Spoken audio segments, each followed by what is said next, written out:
ನಮಸ್ಕಾರ ವೀಕ್ಷಕರೇ. ಮಾಸ್ಕ್ ಹಾಕೊಂಡ್ರೆ ಬೇಗ ಸಾಯ್ತೀವಿ, ಆಯಸ್ಸು ಅನ್ನೋದು ಕಡಿಮೆ ಆಗುತ್ತೆ. ಈಗ ಸಿಟಿ ಕಡೆ ಬದುಕ್ತಾ ಇರೋರು ಎಲ್ಲಿ ನೋಡಿದ್ರು ಮಾಸ್ಕ್ ಹಾಕೊಂಡು ಓಡಾಡ್ತಾರೆ. ಕರೋನಾ ಆದ್ಮೇಲಂತೂ ಮಾಸ್ಕ್ ಇಲ್ಲದೆ ಎಷ್ಟೋ ಜನ ಓಡಾಡ್ತಾನೆ ಇಲ್ಲ. ಅಯ್ಯೋ, ಹೊರಗಡೆ ಓಡಾಡುವಾಗ ಮಾಸ್ಕ್ ಇಲ್ಲ ಅಂದ್ರೆ ನಾವು ಸತ್ತೇ ಹೋಗ್ತೀವಿ ಅನ್ನೋ ಹಾಗೆ ಆಡ್ತಾರೆ. ಆದ್ರೆ ಒಂದು ಗಮನ ಇರಲಿ, ಮಾಸ್ಕ್ ಹಾಕೊಂಡ್ರೆ ಬೇಗ ಸಾಯ್ತೀರಾ, ಅದು ಮಾತ್ರ ಅರ್ಥ ಮಾಡ್ಕೊಳ್ಳಿ. ಯಾಕೆ ಅನ್ನೋದಾದ್ರೆ ಈ ವಿಡಿಯೋ ಒಂದ್ಸಲ ನೀವು ನೋಡಿ.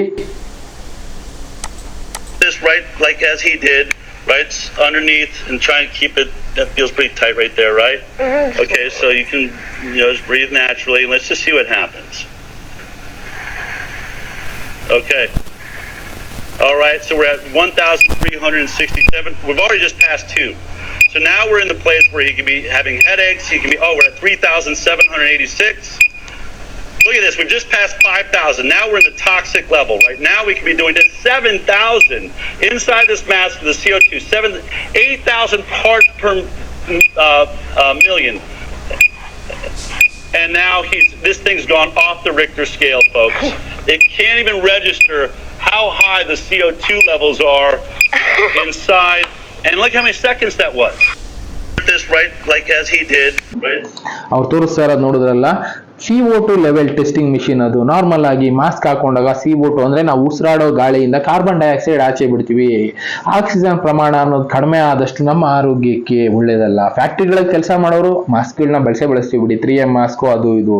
ಆದ್ರೆ ಆಕ್ಸಿಜನ್ ಲೆವೆಲ್ ಅನ್ನೋದು ಅದ್ರ ಒಳಗಡೆ ಎಷ್ಟು ಹೋಗ್ಬೇಕು. ರೆಸ್ಪಿರೇಟರಿ ಮಾಸ್ಕ್ ಬಳಸಿದ್ರೆ ಅಂತ ತೊಂದರೆ ಇಲ್ಲ. ಆದ್ರೆ ಈ ತರ ಬ್ಲಾಕ್ ಆಗುವಂತ 3M ಮಾಸ್ಕ್, ಒಳಗಡೆ ಗಾಳಿ ಆಡದೆ ಇರುವಂತ ಮಾಸ್ಕ್ಗಳನ್ನ ಬಳಸೋದ್ರಿಂದ ನಾವು ಉಸಿರಾಡುವಂತ ಇಂಗಾಲದ ಡೈಆಕ್ಸೈಡ್ ನಮ್ಮ ದೇಹಕ್ಕೆ ಹೋಗುತ್ತೆ. ಅದ್ರ ಇಂಪ್ಯಾಕ್ಟ್ ತೋರಿಸ್ತಾರೆ ನೋಡಿ. ಅಲ್ಲಿ ಸುಮಾರು 8,000 ಗಿಂತ ಮೇಲ್ಗಡೆ ಹೋಗ್ತಾ ಇದೆ ರೀಡಿಂಗು. ಅಂದ್ರೆ ಅಷ್ಟೊಂದು CO2 ಲೆವೆಲ್ ನಾವು ಆಚೆ ಬಿಡ್ತಾ ಇರ್ತೀವಿ. ಅದನ್ನೇ ಮತ್ತೆ ಉಸಿರಾಡೋದಕ್ಕೆ ಹೋದ್ರೆ ನಮ್ಮ ದೇಹ ಯಾವ ಮಟ್ಟಕ್ಕೆ ಹೋಗುತ್ತೆ. ಓವರ್ ಆಲ್ ಆಗಿ ಮಿಷಿನ್ ಕೂಡ ರೆಕಗ್ನಿಷನ್ ಮಾಡೋದಕ್ಕಾಗ್ಲಿಲ್ಲ.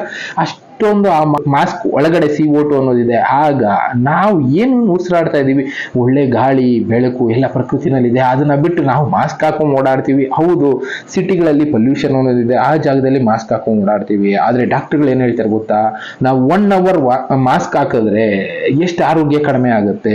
ಈಗ ಫ್ಯಾಕ್ಟ್ರಿಗಳಲ್ಲಿ ಕೆಲಸ ಮಾಡ್ತಾ ಇರ್ತೀವಿ, ಸುಮಾರು 8 hour ಮಾಸ್ಕ್ ಹಾಕೊಳ್ತೀವಿ. ಹೌದು, ಕೆಲವಷ್ಟು ಜಾಗದಲ್ಲಿ ಡಸ್ಟ್ ಅನ್ನೋ ಜಾಸ್ತಿ ಇರುತ್ತೆ, ಅದರಿಂದ ಅಲರ್ಜಿ ಆಗುತ್ತೆ, ಬೇರೆ ಬೇರೆ ಇಂಪ್ಯಾಕ್ಟ್ ಆಗೋದ್ರಿಂದ ಮಾಸ್ಕ್ ನ ಬಳಸಲೇಬೇಕಾಗುತ್ತೆ. ಆದ್ರೆ ಅವನು ಮಾಸ್ಕ್ ಬಳಸೋದ್ರಿಂದ 8 ಗಂಟೆ ಮಾಸ್ಕ್ ಬಳಸೋದ್ರಿಂದ ಆ 8 ಗಂಟೆ ಆಯಸ್ಸಲ್ಲ, 8 ದಿನದ ಆಯಸ್ಸೇ ಕಡಿಮೆ ಆಯ್ತು ಅಂತಾನೆ ತಿಳ್ಕೊಳ್ಳಿ. ಅಷ್ಟು ಆಯಸ್ ಅನ್ನೋದು ಕಡಿಮೆ ಆಗುತ್ತೆ ಮಾಸ್ಕ್ಗಳನ್ನ ಬಳಸೋದ್ರಿಂದ. ಕೆಲವೊಬ್ರು ನಾವು ನೋಡಿದಂಗೆ ದಿನನಿತ್ಯ ಏನಿಲ್ಲ ಅಂದ್ರೂ ಒಂದು 15 ಗಂಟೆ ಮಾಸ್ಕ್ಗಳನ್ನ ಬಳಸ್ತಾರೆ. ಆವರೇಜ್ ಆಗಿ ಲೆಕ್ಕ ತಗೊಳ್ಳೋದಾದ್ರೆ ವರ್ಷದಲ್ಲಿ ಎಷ್ಟು ಗಂಟೆ ಬಳಸ್ಬೋದು. ಆ ರೀತಿ ಹೋಗೋದಾದ್ರೆ ಎಷ್ಟೋ ವರ್ಷಗಳ ಆಯಸ್ಸನ್ನ ಅವ್ರು ಕಳ್ಕೊಂಡ್ಬಿಟ್ಟಿರ್ತಾರೆ. ಮಾಸ್ಕ್ ನ ಜಾಸ್ತಿ ಬಳಸೋದ್ರಿಂದ ಕಾರ್ಬನ್ ಡೈಆಕ್ಸೈಡ್ ನಮ್ಮ ದೇಹಕ್ಕೆ ಹೋಗ್ತಾ ಇರುತ್ತೆ. ನಮ್ಮ ದೇಹಕ್ಕೆ ಇಲ್ಲದೆ ಇರೋ ಕಾಯಿಲೆಗಳನ್ನ ನಾವೇ ತಂದ್ಕೊಳ್ತಾ ಇರ್ತೀವಿ. ಸಿಟಿಗಳಲ್ಲಿ ಡಸ್ಟು ಅದು ಇದೆಲ್ಲ ಇದೆ, ಆದ್ರೆ ಡಸ್ಟ್ ಪ್ರೂಫ್ ಮಾಸ್ಕು ಇದೆ, ರೆಸ್ಪಿರೇಟರಿ ಮಾಸ್ಕು ಇದೆ. ಒಳ್ಳೆ ಮಾಸ್ಕ್ಗಳನ್ನ ಬಳಸಿ. ಆದ್ರೆ ಈ ರೀತಿ ಮಾಸ್ಕ್ಗಳನ್ನ ಬಳಸಿದ್ರೆ ಏನ್ ಇಂಪ್ಯಾಕ್ಟ್ ಆಗುತ್ತೆ ನೋಡ್ತಾ ಇದ್ದೀರಲ್ಲ. ಯಾಕೆ ಜನ ಸಾಯ್ತಾ ಇದ್ದಾರೆ ಬೇಗ ಅನ್ನೋದಾದ್ರೆ, ಸಿಟಿಗಳಲ್ಲಿ ಡಸ್ಟ್ ಎಲ್ಲ ಇರೋದ್ರಿಂದ ಬೇರೆ ಬೇರೆ ಇದನ್ನ ನಾವು ಇನ್ಹೇಲ್ ಮಾಡ್ತಾ ಇದೀವಿ. ಕಾರ್ಬನ್ ಡೈಆಕ್ಸೈಡ್ ಜಾಸ್ತಿ ಇನ್ಹೇಲ್ ಮಾಡ್ತಾ ಇದೀವಿ, ಇದರಿಂದ ಸಾಯ್ತಾ ಇದೀವಿ. ಅದ್ರ ಜೊತೆಗೆ ಮಾಸ್ಕ್ಗಳನ್ನ ಬಳಸಿದ್ರು ಕೂಡ ನಾವು ಸೇಫ್ ಆಗಿದ್ದೀವಿ ಅನ್ಕೊಳ್ತೀವಿ, ಆದ್ರೆ ಅದರಿಂದ ಕೂಡ ಸಾಯ್ತೀವಿ. ಫ್ಯಾಕ್ಟ್ರಿಗಳಲ್ಲೂ ಕೂಡ ಇದು ಇಂಪಾರ್ಟೆಂಟ್ ಆಗುತ್ತೆ. ಎಷ್ಟೋ ಫ್ಯಾಕ್ಟ್ರಿಗಳಲ್ಲಿ ಗಂಟೆಗಳ ಗಟ್ಟಲೆ ಮಾಸ್ಕ್ ನ ಬಳಸ್ತಾರೆ. ಅವರ ಪರಿಸ್ಥಿತಿ ಏನಾಗ್ಬೋದು ಯೋಚನೆ ಮಾಡಿ. ಅದಕ್ಕೆ ಆದಷ್ಟು ಮತ್ತೆ ಆಕ್ಸಿಜನ್ ಥೆರಪಿ ಅಂತ ಎಷ್ಟೆಷ್ಟೋ ದೇಶಗಳಲ್ಲಿ ಈಗ ಶುರು ಮಾಡಿದ್ದಾರೆ. ಜಪಾನ್ ಆಗ್ಬೋದು, ಜರ್ಮನಿ ಆಗ್ಬೋದು, ಮುಂದುವರೆದ ದೇಶಗಳಿದೆ. ಅಲ್ಲಿ ಏನ್ ಮಾಡ್ತಾ ಇದ್ದಾರೆ, ಈ ತರ ಫ್ಯಾಕ್ಟ್ರಿಗಳಲ್ಲಿ ತುಂಬಾ ಹೊತ್ತು ಮಾಸ್ಕ್ ಯೂಸ್ ಮಾಡೋರಿಗೆ ಆಕ್ಸಿಜನ್ ಥೆರಪಿ ಅಂತ ಕೊಡ್ತಾ ಇದ್ದಾರೆ. ಆಕ್ಸಿಜನ್ ಎನ್ರಿಚ್ ಆಗಿರುವಂತ ಜಾಗದಲ್ಲಿ ಕುತ್ಕೊಳ್ಳೋದಕ್ಕೆ 1-2 hour ಬಿಡ್ತಾರೆ. ಹಾಗೇನಾಗುತ್ತೆ, ಬಾಡಿ ಅನ್ನೋದು ಮತ್ತೆ ಸ್ಟೆಬಿಲೈಸ್ ಆಗ್ತಾ ಹೋಗುತ್ತೆ. ಇಲ್ಲ ಅಂದ್ರೆ ನಮ್ಮ ಬಾಡಿನ ವೀಕ್ ಮಾಡ್ಕೊಳ್ತಾ ಹೋಗ್ತೀವಿ. 100 ವರ್ಷ ಬರ್ತಾ ಇದ್ದಂತ ಆಯಸ್ಸು ಏನಿಲ್ಲ ಅಂದ್ರೆ ಈಗ 30-40 ಯಾಕೆ ಇಳಿತಾ ಇದೆ ಅಂದ್ರೆ ಇಂಥದ್ದೇ ಕಾರಣ. ನಾವು ಸಿಂಪಲ್ ಆಗಿ ನೋಡೋದಾದ್ರೆ, ಹಳ್ಳಿಗಳ ಕಡೆ ಬದುಕ್ತಾ ಇರೋರು ನೀವು ನೋಡಿ, ಈಗಲೂ 80 ವರ್ಷ ಆಗ್ಲಿ, 70, 80, 90 ಆಗಿರೋರು ನಾರ್ಮಲ್ ಆಗಿ ಓಡಾಡ್ಕೊಂಡಿದ್ದಾರೆ.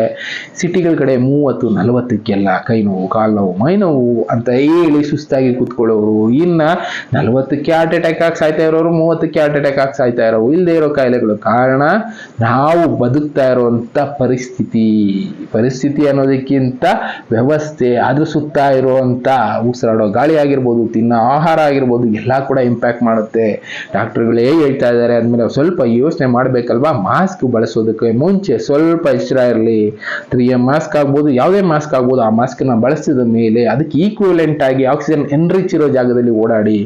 ಆದಷ್ಟು ದೇವಸ್ಥಾನಗಳ ಹತ್ರ ಹೋಗಿ ಅಂತ ಯಾಕೆ ಹೇಳ್ತಾರೆ ಅಂದ್ರೆ, ದೇವಸ್ಥಾನ ಸುತ್ತಮುತ್ತ ಅರಳಿ ಮರ, ಬೇವಿನ ಮರ, ಇನ್ನ ಬೇರೆ ಬೇರೆ ಮರಗಳಿರುತ್ತೆ. ಆ ಮರಗಳಿಂದ ಎನ್ರಿಚ್ ಆಕ್ಸಿಜನ್ ರಿಲೀಸ್ ಆಗ್ತಾ ಇರುತ್ತೆ. ನೀವು 1 hour 2 hour ಮಾಸ್ಕ್ ಹಾಕೊಂಡಿದ್ರೆ ಹೋಗಿ 1 hour 2 hour ದೇವಸ್ಥಾನ ಸುತ್ತ ಓಡಾಡಿ, ನಿಮ್ಮ ಆರೋಗ್ಯ ನಾರ್ಮಲ್ ಪರಿಸ್ಥಿತಿಗೆ ಬರುತ್ತೆ. ಇಲ್ಲ ಅಂದ್ರೆ ಆಯಸ್ಸು ಅನ್ನೋದು ನಾ ಕಳ್ಕೊಳ್ತಾ ಹೋಗ್ತೀವಿ. ಈ ಥರದ ಎಷ್ಟೆಷ್ಟು ವಿಷಯಗಳು ನಿಮಗೆ ತಿಳಿಸೋದಿದೆ, ತಿಳಿಸ್ಕೊಡ್ತಾ ಇರ್ತೀವಿ. ಎಚ್ಚೆತ್ಕೊಳ್ಳೋರು ಎಚ್ಚೆತ್ಕೊಳ್ಬೋದು. ಬೇರೆ ಬೇರೆ ವಿಷಯಗಳ ಜೊತೆ ಮತ್ತೆ ಸಿಗ್ತೀನಿ. Thank you, good by.